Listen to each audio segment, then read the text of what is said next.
Mm-hmm. So the character, or one of the main like patriarchal gods within the Finnish pantheon, is Ukko, spelled Ukko, Ukko, and he is a god of thunder.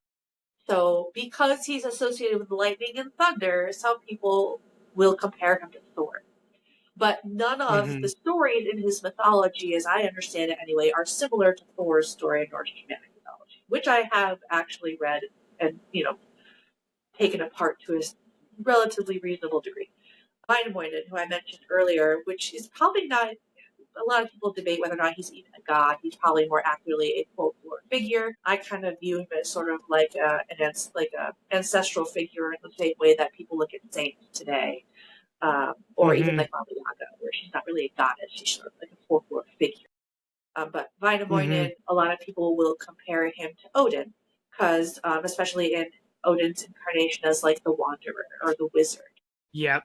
But like, are they the same person? Again, no. I think their stories are very different. But that's really the Mm-hmm. only similarity I've specifically come across or seen anybody kind of try to draw between them. Right, yeah, there's those archetypes that cross cultural barriers, right? It's so common. You can go from the thundering god is almost always a hierarchy, top of the hierarchy, from Europe all the way to India. Like you read the Rig Veda, and Indra, who's the thunderer's number one god.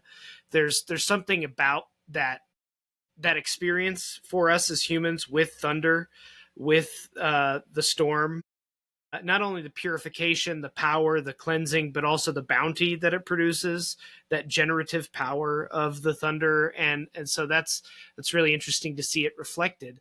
But you're right, they're archetypes, and what's most interesting for us as humans, in my perspective, is the stories from the individual culture. Archetypes cross those barriers all the time, but the individual stories do provide us that unique insight into that experience as a human.